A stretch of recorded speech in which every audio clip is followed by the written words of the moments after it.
हिंदी भाषा भाषा का परिचय विकास है। भाषा शब्द वास्ता धातु से बना है। कहना, व्यक्त करना, विचार अभिव्यक्ति का साधन। भाषा मौखिक लिखित भाषा की उत्पत्ति दैवीय सिद्धांत पतंजलि के अनुसार भाषा के आदि गुरु ईश्वर है। ध्वनि लोह तत्व है। धातु डिंग डोंग का सिद्धांत मैक्स मुलर के अनुसार भाषा की उत्पत्ति ध्वनि के अनुकरण से हुई है। जिम कार्बेट के अनुसार प्रत्येक पशु पक्षी की स्वतंत्र भाषा है तथा वे सभी एक दूसरे की भाषा को समझते हैं। भाषा के संदर्भ में विभिन्न मत है। प्लेटो, भाषा हमारी आत्मा की मुख्य बातचीत है जो कि होठों से ध्वनि के रूप में निकलकर विचार व्यक्त करती है। किटसन, भाषा में पढ़ना व लिखना सीखने की बजाय बोलना सीख लेना भाषा का सबसे छोटी पगड़ी को पार कर लेना है। सीताराम चतुर्वेदी के अनुसार भाषा के आविर्भाव से सारा संसार गूंगों की विराट बस्ती बनने से बच गया। दंडी के अनुसार तीनों लोग अंधकार में हो जाते यदि भाषा रूपी ज्योति प्रदीप्त नहीं होती। सुमित्रानंद पंत के अनुसार भाषा एक नादमय चित्र है तथा मनुष्य के विवेक तंत्र की जानकार है। पतंजलि, भाषा वह व्यापार है जिसके द्वारा मनुष्य विचारों का आदान प्रदान करता है। स्वीट, ध्वन्यात्मक शब्दों द्वारा विचारों का प्रकटीकरण भाषा है। भोलेनाथ तिवारी, भाषा हमारे मुख से निःसृत होने वाले ऐसे ध्वनि समूह है जिसका अध्ययन और विश्लेषण किया जा सकता है। क्रोचे उच्चारित वह सीमित ध्वनि संगठन भाषा है। कामदा प्रसाद गुरु, भाषा वह साधन है जिसके द्वारा मनुष्य अपने विचार दूसरों पर भली भांति प्रकट करता है तथा दूसरों के विचार भली प्रकार से ग्रहण करता है। बाबू श्याम सुंदरदास, ध्वनि संकेतों द्वारा व्यवहार ही भाषा है। रामचंद्र वर्मा, भाषा हमारे मुख से निकलने वाले शब्दों और वाक्यों का ऐसा समूह है जिसके द्वारा मनुष्य मन की बात करता है। बाबूराम सक्सेना, भाषा हमारे मुख से निकलने वाले ध्वनि संकेतों का ऐसा समूह है जिसके द्वारा मनुष्य विचार विनिमय करता है। मैक्स मुलर, अगर भाषा ईश्वर की देन है तो निसंदेह ईश्वर की सर्वश्रेष्ठ कीर्ति है क्योंकि भाषा हमारे विचारों की जननी है।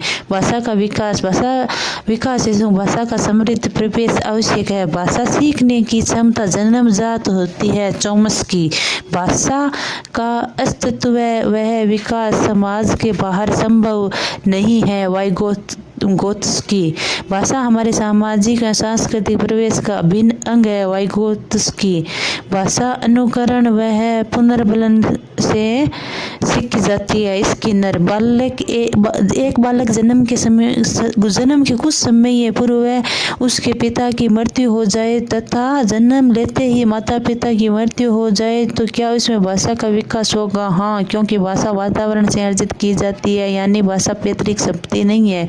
एक बालक को जन्म से लेकर कुछ वर्षों तक जंगल में रखा जाए तो इसमें भाषा का विकास ना होकर केवल ध्वनियों का विकास होता है। भाषा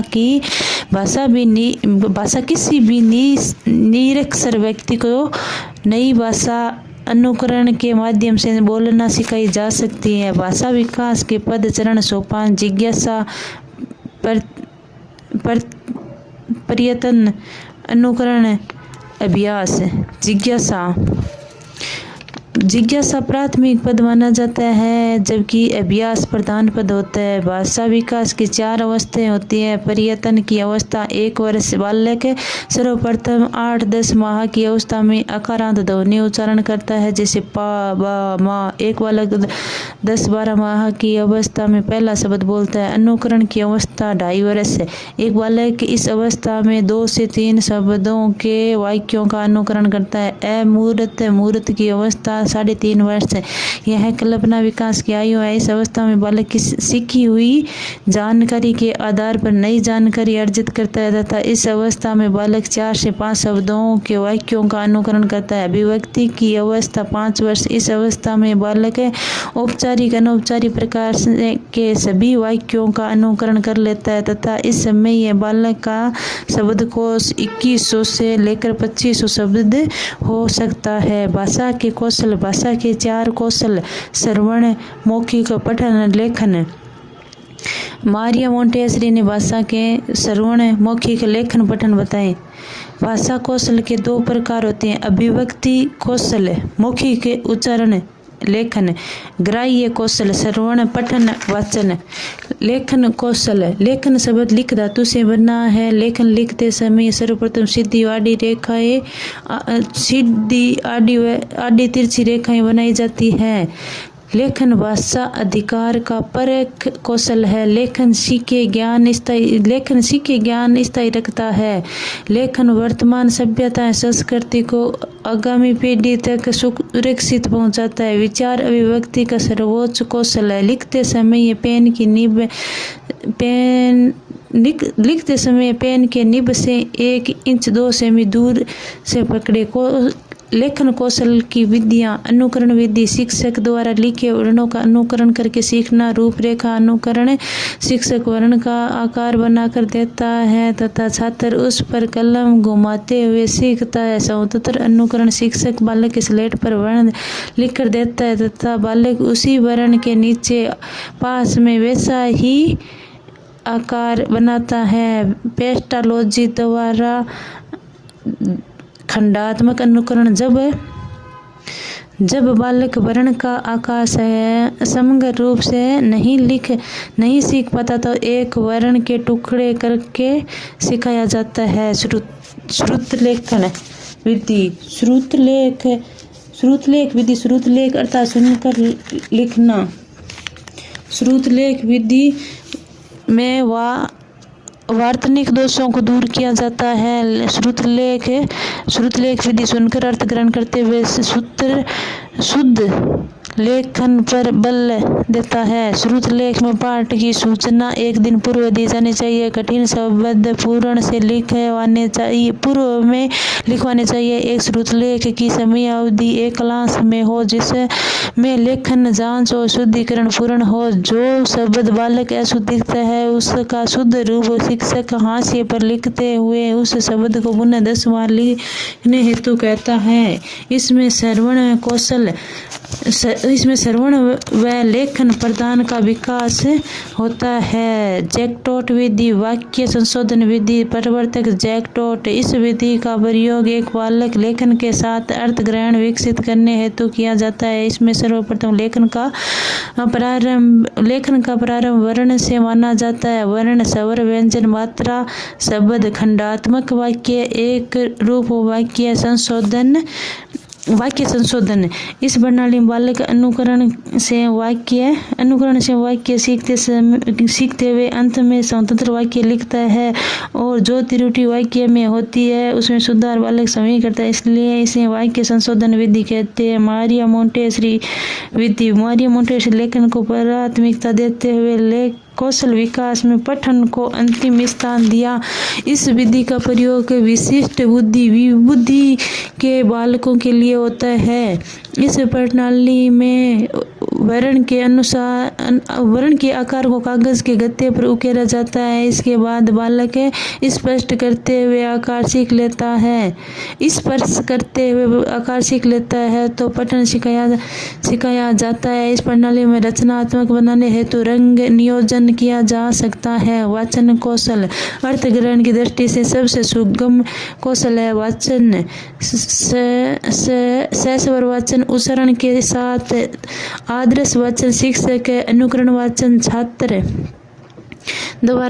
छात्र समव्यक्ति सामूहिक व्यक्तिक वाचन, मौन वाचन, द्रुत मौन वाचन है, गंभीर मौन वाचन है। सस्वर वाचन उच्चारण के साथ किया गया वाचन, आदर्श वाचन शिक्षक द्वारा किया गया तथा अनुकरण वाचन छात्र द्वारा होता है। अनुकरण के 2 प्रकार होते हैं। व्यक्तिक अनुकरण, एक आदर्श पाठ के उपरांत बालक के उच्चारण अभ्यास हेतु व्यक्तिगत अनुकरण करवाया जाता है। समवेत सामूहिक अनुकरण, छोटी कक्षाओं में बालकों के उच्चारण संबंधी झिझक को दूर करने के लिए तथा उच्च कक्षाओं में कविता पाठ के उपरांत उचित यति, गति, लय, ताल आदि के का प्रयोग करते हुए बालकों से उच्चारण अभ्यास करवाना।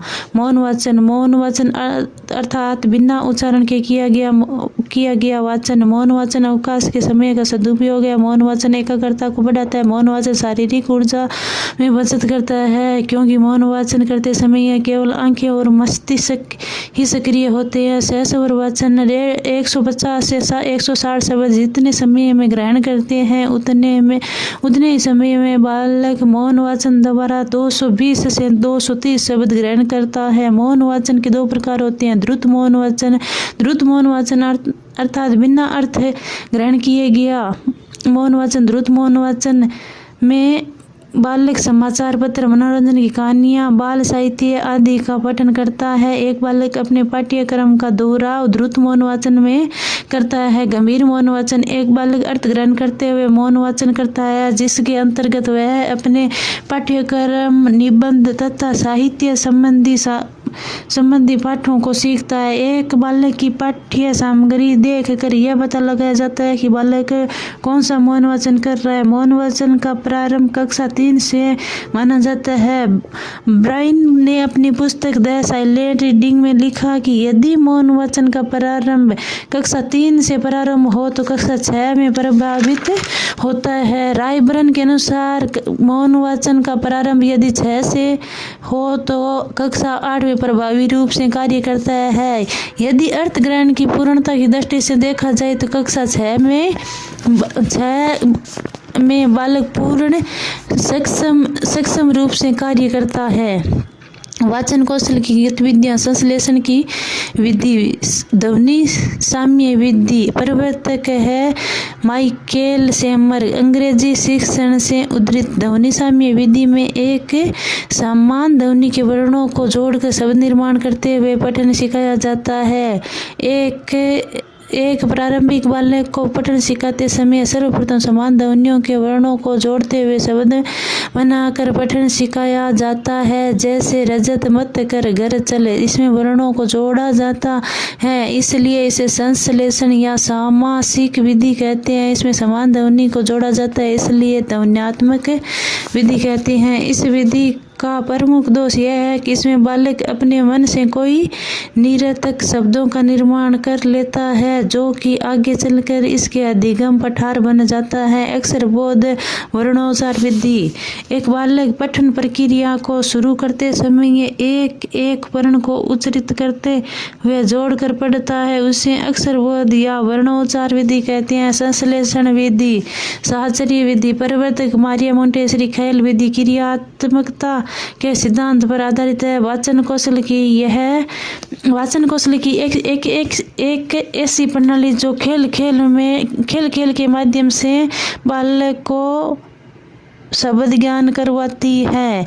इस प्रणाली में बालक की अनुभव वृद्धि के चित्र दीवारों पर टांग दिए जाते हैं तथा इससे संबंधित कार्ड बालकों में बांटे जाते हैं। बालक उन कार्डों की सहायता से चित्रों की खोज करता है तथा शब्द ज्ञान पूर्ण करता है। यह प्रणाली मनोवैज्ञानिक मानी जाती है क्योंकि बाल केंद्रित विधि है। इस प्रणाली का मुख्य दोष यह है कि भाषावाचक संज्ञा शब्दों का ज्ञान चित्रों के माध्यम से नहीं करवाया जा सकता। वाचन कौशल के विश्लेषण की अन्य विधियां: वाचन विधि, कहानी विधि, चित्र विधि, देखो और कहो विधि। मौखिक कौशल प्रधान कौशल है। भाव अभिव्यक्ति का श्रेष्ठ कौशल विधि है। भाषण कौशल है। विधियां: भाषण विधि, संवाद विधि, वार्तालाप विधि, साक्षात्कार विधि, अंताक्षरी विधि, प्रश्नोत्तरी विधि, अनुकरण विधि, कहानी विधि, वाद विवाद विधि। श्रवण कौशल प्राथमिक आधार सरल कौशल विधियां है। आदर्श पाठ विधि, श्रुतिलेख विधि, वाद विवाद विधि, संवाद विधि, भाषण विधि, प्रश्नोत्तर विधि, अंताक्षरी विधि, कहानी कथन विधि। भाषा शिक्षण की विधियां: भाषा सहस्रांग विधि, अव्याकृत विधि, व्याकरण शिक्षण। छोटी कक्षा में एक ऐसी विधि जिसमें भाषा के पाठ के साथ साथ भाषा का व्यवहारिक व्याकरण सिखाया जाता है। इस प्रणाली में भाषा का व्याकरण स्वतंत्र विषय के रूप में नहीं नहीं पढ़ाया जाता, अर्थात यह प्रणाली सैद्धांतिक व्याकरण की अवहेलना करती है। इस विधि में प्रसंगानुकूल व्याकरण सिखाया जाता है। भाषा प्लस सम धन सर्ग, सम यानी 7, सर्ग यानी एक पाठ है। इस विधि की सफलता हेतु ऐसी रचनाओं की रचना शामिल की जानी चाहिए जिसका भाषा पर बहुत अच्छा अधिकार हो। 2 सीखने में समय अधिक लगता है। अनुभवी शिक्षक की आवश्यकता। समवाय विधि संयोग प्रणाली प्रवर्तक J.F. हर्बर्ट। समवाय का अर्थ 7 का भाव।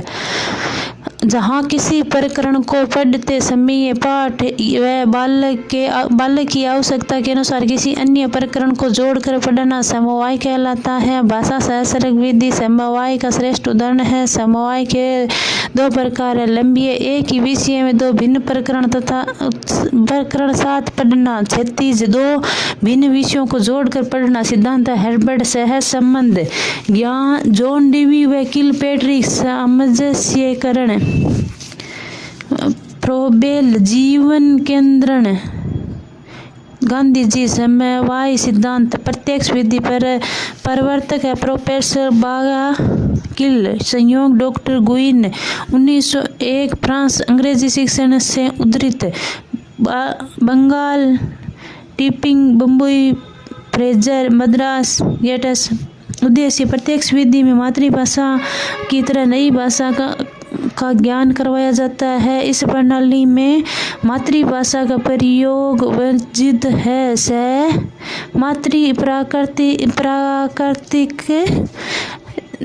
प्राकृतिक निर्बाध विधि कहते हैं। प्रत्यक्ष विधि में बालक को नई भाषा मौखिक रूप से सिखाई जाती है। इस प्रणाली में शिक्षक बालक से उसी भाषा में बातचीत करता है जो भाषा उसे सिखानी है। इस प्रणाली में सहमात्री प्राकृतिक निर्बाध विधि भी कहते हैं। प्रत्यक्ष विधि बालक को मौखिक भाषा सिखाती है, अर्थात इस प्रणाली में मौखिक व श्रवण कौशल का विकास होता है।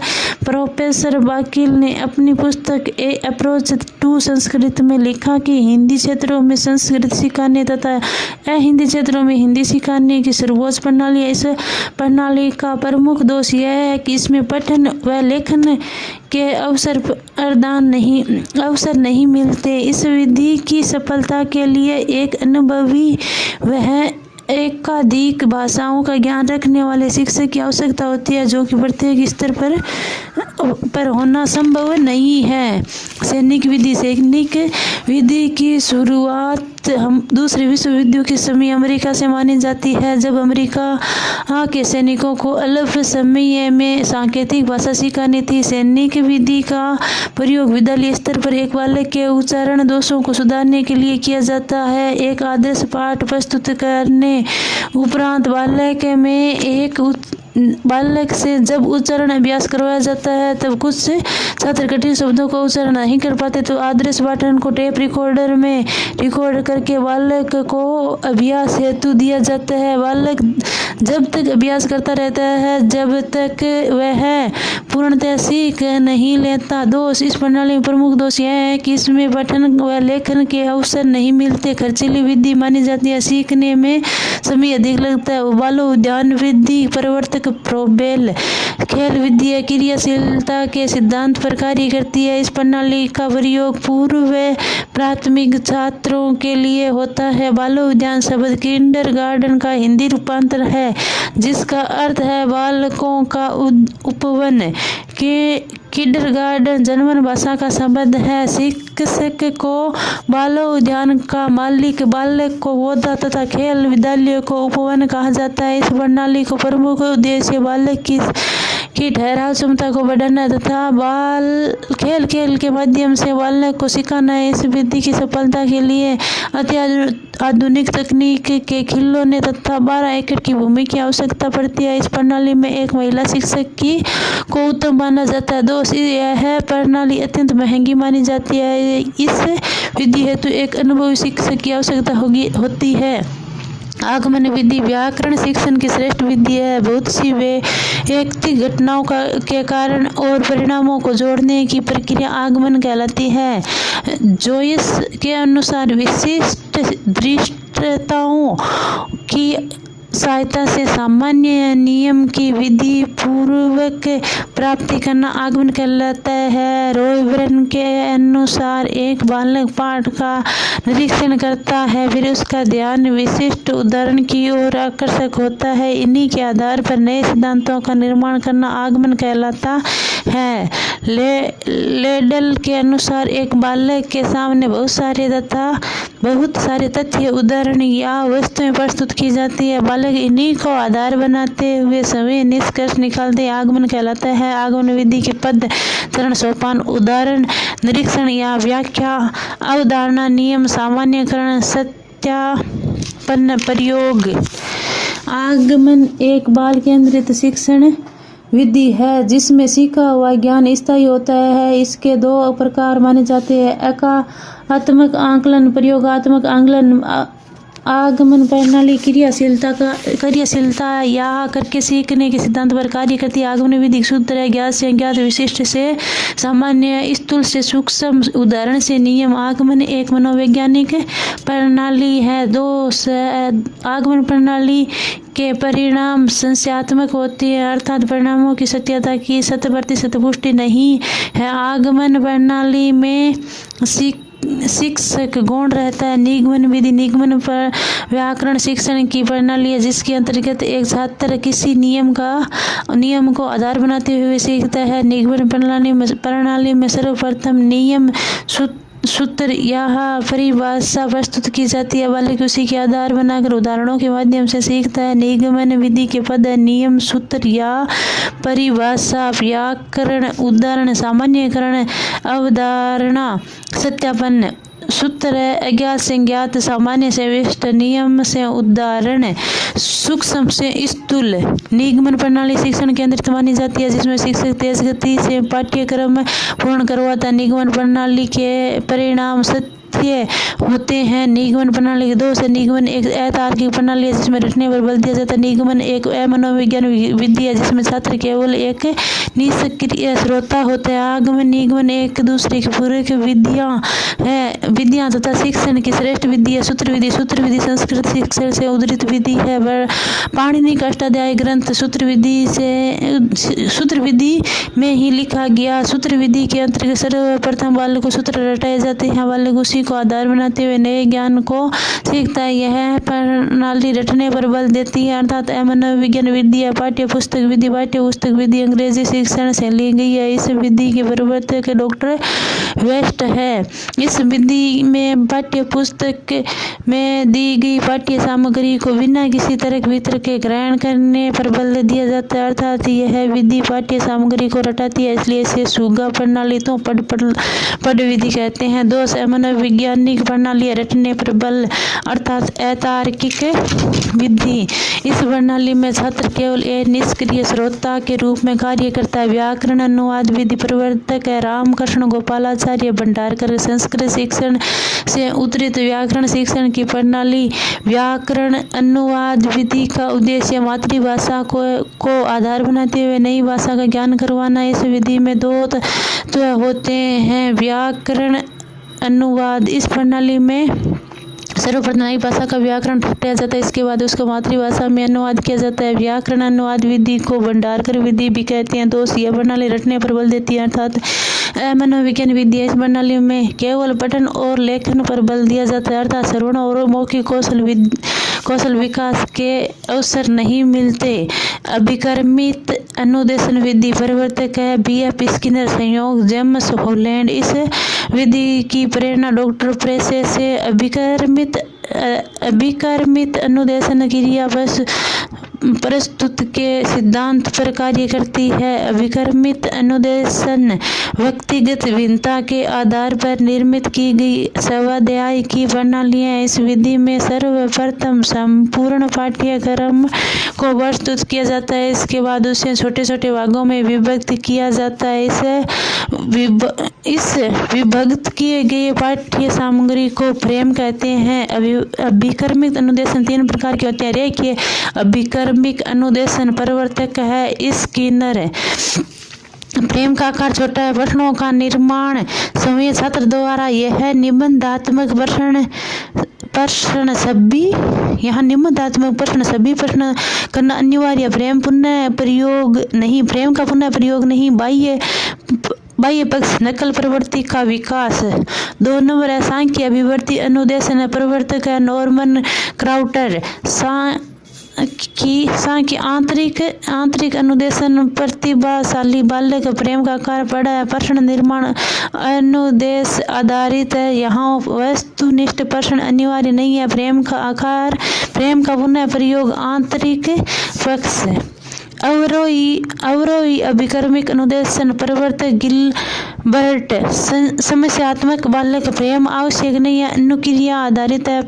इस तरह अनुसार प्रश्न है। इस तरह अनुसार प्रश्न की आवश्यकता। क्रियात्मक सिद्धांत अभिकर्मिक अनुदेशन पद चरण सोपान। प्रेम उद्दीपक अनुदेशन अनुक्रिया। अभिक्रियात्मक अनुदेशन के सिद्धांत। लघु सोपानों का सिद्धांत है। सक्रिय अनुकूलन का सिद्धांत है। त्वरित प्रतिपुष्टि का सिद्धांत है। छात्र स्वगति का सिद्धांत है। छात्र मूल्यांकन का सिद्धांत है। दूरस्थ शिक्षण औपचारिक वातावरण में पूरे शिक्षण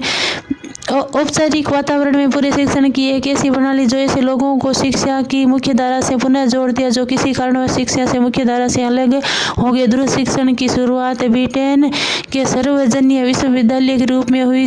दूरस्थ शिक्षण में शिक्षक का स्थान पाठ्यक्रम ले लेता है। बालक इस प्रणाली से पढ़ने में समय है वह स्थान को लेकर स्वतंत्र रहता है। दूरस्थ शिक्षण में आकाशवाणी पर पहला चैनल ज्ञानवाणी दूरदर्शन वह ज्ञान दर्शन दत्ता। राजस्थान सरकार द्वारा कोरोना काल में शिक्षा वाणी नामक चैनल चलाया गया। दूरस्थ शिक्षण का प्रमुख दोष यह है कि छात्र शिक्षक प्रत्येक संप्रेषण नहीं होता जिसमें बालक की जिज्ञासा शांत नहीं होती। बालक इस प्रणाली में किसी एक रुचिकर विषय को अधिक पढ़ता है तथा बाकी विषयों में गौण हो जाता है। दल शिक्षण की शुरुआत अमेरिका के हार्वर्ड विश्वविद्यालय से हुई। दल शिक्षण को सामूहिक या टोली शिक्षण भी कहते हैं। दल शिक्षण सहकारिता के सिद्धांत पर कार्य करता है जिसका ध्येय वाक्य है सब एक के लिए सब एक के लिए। दल शिक्षण में छात्रों को एक विशिष्ट समूह है को 2 शिक्षकों द्वारा विशेष प्रकरण पर अध्यापन करवाया जाता है। दोनों शिक्षक एक दूसरे के पूरक होते हैं। दल शिक्षण में किसी एक बालक के प्रकरण संबंधी समस्या होने पर दूसरे बालक या संपूर्ण कक्षा इसकी सहायता करती है। दल शिक्षण के पद योजना का निर्माण, योजना का क्रियान्वयन, मूल्यांकन। दल शिक्षण के सिद्धांत पाठ चयन या विभाजन, अध्यापक जिम्मेदारी, छात्र संख्या निर्धारण, समस्या अवधि का सिद्धांत, सहायक सामग्री सिद्धांत, अनुशासन स्थापन सिद्धांत, उद्देश्यात्मक का सिद्धांत। दल शिक्षण छात्र सहभागिता को बढ़ाता है तथा शिक्षकों में आपसी समन्वय विकसित करता है। व्याकरण विधि। व्याकरण अर्थात शिक्षण की एक ऐसी प्रणाली जिसमें शिक्षक एक ही विषय में छात्र के बहुत बड़े समूह को सामूहिक रूप से ज्ञान प्रदान करता है। व्याकरण शिक्षण की सर्वप्राचीन विधि है। यह वर्तमान शिक्षा प्रणाली में सर्वाधिक उपयुक्त होने वाली विधि है। एक व्याख्यान को सुगम बनाने हेतु किसी निश्चित स्थान पर खड़े या बैठकर व्याख्यान नहीं देना चाहिए। एक व्याख्यान प्रस्तुत करते समय शिक्षक को बीच बीच में बहुत प्रश्न पूछने चाहिए जिससे छात्र सक्रिय रहता है। व्याख्यान का सफलतम प्रयोग जीवन संबद्धता से जोड़कर सिखाया जाता है। किसी व्याख्यान को सुगम बनाने के लिए तुलनात्मक और समीक्षात्मक तरीका बेहतर होता है। एक कथावाचक का स्थान शिक्षक लेकर पाठ को सफल बनाता है, अर्थात व्यास प्रणाली का प्रयोग करना। एक व्याख्यान छात्रों को तथ्यात्मक जानकारी देने में सहायक है तथा उच्च कक्षाओं में विस्तृत प्रसंगों को संक्षिप्त करने तथा पुनरावृत्ति के लिए उत्तम माध्यम है। व्याख्यान एक उन सैद्धांतिक चीजों की व्याख्या प्रस्तुत करता है जिन्हें चित्रों के माध्यम से प्रदर्शित नहीं कर सकते। दो, शिक्षण की सबसे नीरस एवं मृत विधि है। बालक एक निष्क्रिय श्रोता अर्थात मनोविज्ञान विधि केवल गद्य शिक्षण में प्रयुक्त प्रणाली। प्रदर्शन विधि प्रदर्शन अर्थात शिक्षक की एक ऐसी प्रणाली जो किसी वस्तु का ज्ञान करवाने से पूर्व उस वस्तु को मूल रूप या प्रतिमान के रूप में छात्रों के समक्ष प्रस्तुत की जाती है। गेस्टाल्ट प्रदर्शन विधि पूर्ण आकार या समग्रता के सिद्धांत पर कार्य करती है। किसी भी घटना का जीवन वर्णन प्रदर्शन कहलाता है। प्रदर्शन विधि में भावात्मक संज्ञा शब्दों को प्रदर्शन के माध्यम से नहीं सिखाया जा सकता। प्रदर्शन विधि व्यक्तिगत भिन्नता सिद्धांत की अवहेलना करता है। यह शिक्षण व विषय वस्तु केंद्रित या शिक्षक व विषय वस्तु केंद्रित विधि है, अर्थात इसमें कौशल विकास के अवसर नहीं मिलते। रसास्वादन विधि रसास्वादन अर्थात रस का आस्वादन करना अर्थात पद्य शिक्षण की ऐसी प्रणाली जो रस निष्पत्ति पर जोर देती है। इस विधि का प्रमुख उद्देश्य बालक को रस अनुभूति करवाना है। इस प्रणाली में शिक्षक सर्वप्रथम संपूर्ण कविता पाठ एक साथ प्रस्तुत करता है। इसके बाद उस कविता में मुख्य भाव प्रस्तुत किए जाते हैं। इसमें कविता प्रस्तुत करते समय शिक्षक उचित रति, गति, लय, ताल तथा कविता के भावों के अनुसार भाव भंगिमाओं का प्रयोग करता है। यह प्रणाली श्रवण व मौखिक पक्ष पर बल देती है। इस प्रणाली में कविता का निचोड़ प्रस्तुत किया जाता है, इसलिए इसे उपसंहार विधि भी कहते हैं। पर्यवेक्षित अध्ययन विधि पर्वत डेजी मोरविल यह प्रणाली मॉरिसन के अबोध स्तर पर कार्य करती है। माध्यमिक स्तर के बालकों के लिए स्वाध्याय की प्रणाली पिछड़े बालकों के लिए सामाजिक अध्ययन विषय हेतु उपयोगी निरीक्षण व अवलोकन नामक परंपरागत शिक्षण विधियों का समन्वय रूप निरीक्षित या पर्यवेक्षित अध्ययन कहलाता है। पर्यवेक्षित अध्ययन एक कुशल शिक्षक के निर्देशन में स्वाध्याय की प्रणाली है। बाइनिंग के अनुसार एक कुशल शिक्षक के निर्देशन में मेज या दरार के चारों तरफ बैठकर छात्रों को समूह स्वाध्याय करवाता है। यह पर्यवेक्षित अध्ययन है। पर्यवेक्षित अध्ययन में द्विवीय कालखंड योजना का निर्माण किया जाता है, जिसमें दूसरे कालखंड की समय अवधि 90 मिनट होती है। इस प्रणाली में शिक्षक केवल निर्देशन या मार्गदर्शक की भूमिका में होता है, अर्थात छात्र स्वयं केंद्रित कार्य करता है।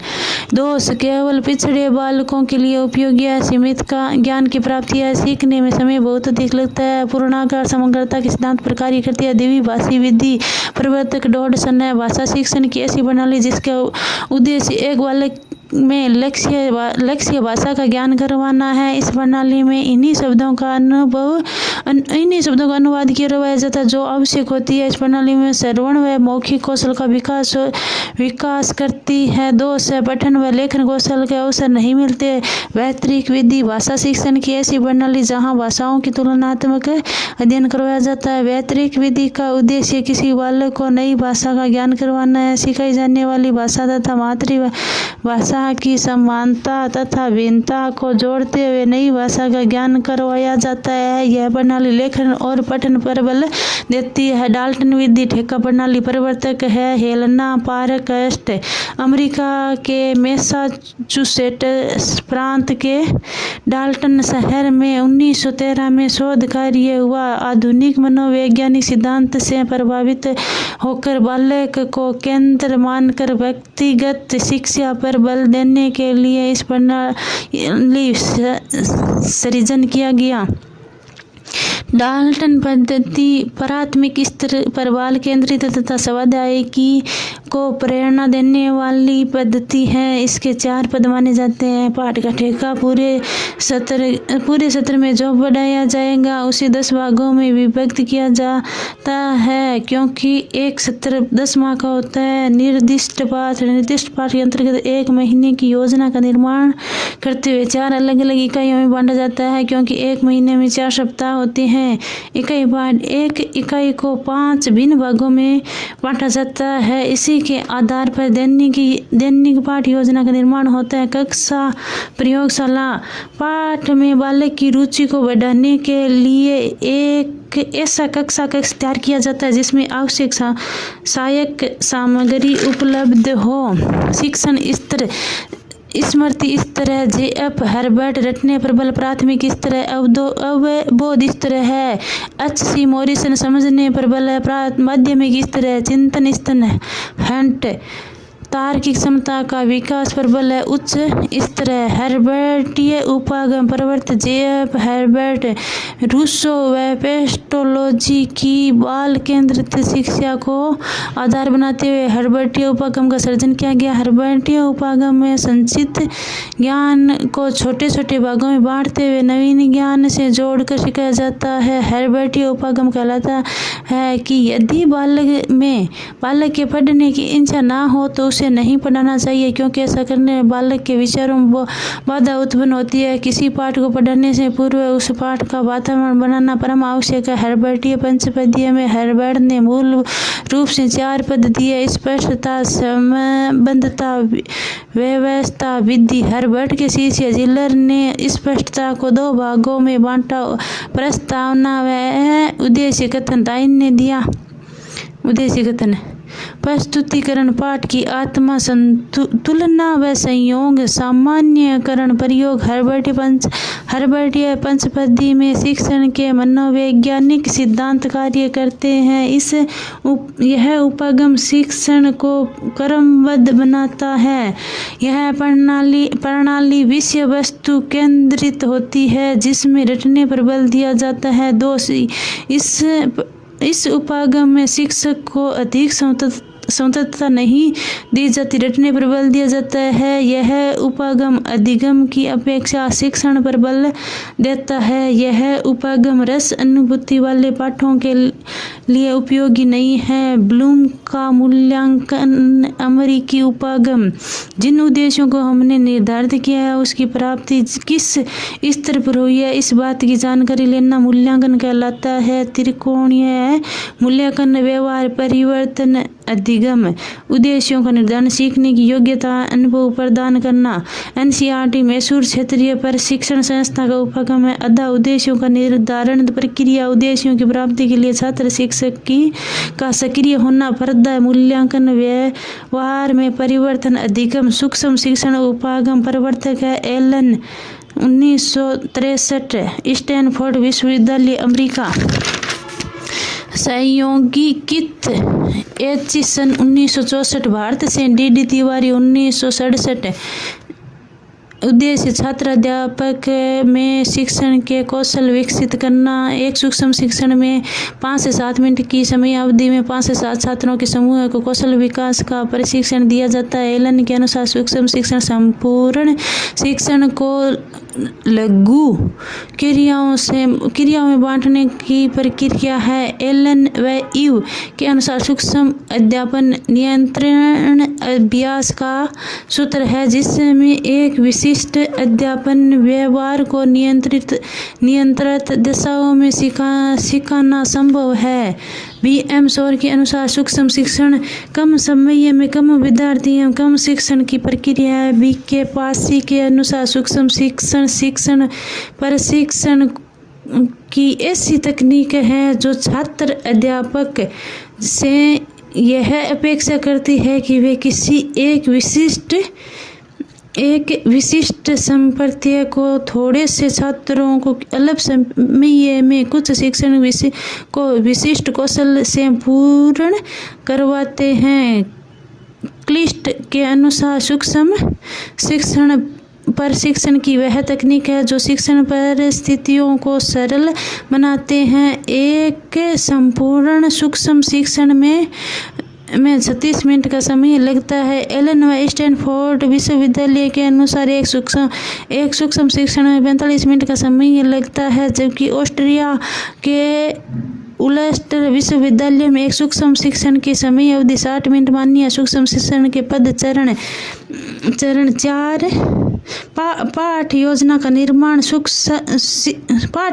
निर्माण शिक्षण कार्य प्रतिपुष्टि पुनः पाठ योजना निर्माण पुनः शिक्षण पुनः प्रतिपुष्टि सूक्ष्म शिक्षण के 7 कौशलों का विकास सूक्ष्म शिक्षण में 7 कौशलों का विकास करवाता है। प्रस्तावना कौशल, सहज प्रश्न कौशल है, खोजपूर्वक प्रश्न कौशल है, उद्दीपन या प्रदर्शन कौशल, व्याख्यान कौशल, पुनर्बलन या प्रतिपुष्टि कौशल है, श्यामपट्ट कौशल है। पुनर्बलन कौशल को सर्वाधिक महत्वपूर्ण माना जाता है। सूक्ष्म शिक्षण अंतः प्रक्रिया है, सूक्ष्म शिक्षण उद्देश्यपूर्ण प्रक्रिया है, सूक्ष्म शिक्षण व्यवहार परिवर्तन की प्रक्रिया, सूक्ष्म शिक्षण औपचारिक व अनौपचारिक प्रकार की प्रक्रिया, सूक्ष्म शिक्षण विकासात्मक प्रक्रिया, सूक्ष्म शिक्षण एक तार्किक प्रक्रिया है जो छात्र अध्यापक को समीक्षात्मक अध्ययन हेतु प्रेरित करती है। इकाई चक्रीय उपागम 1920 H.C. मॉरिसन प्रवर्तक।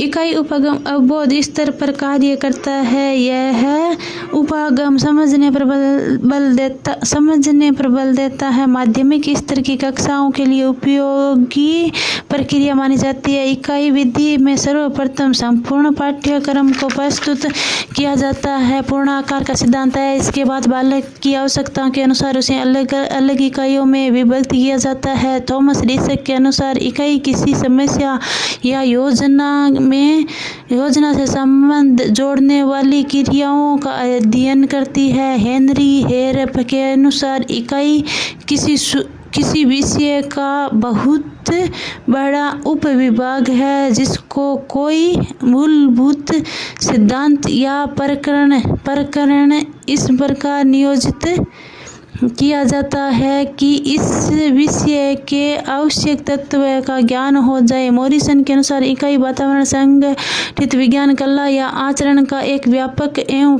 महत्वपूर्ण अंग होती है जिसे सीखने के फलस्वरूप व्यक्ति में सामंजस्य आता है।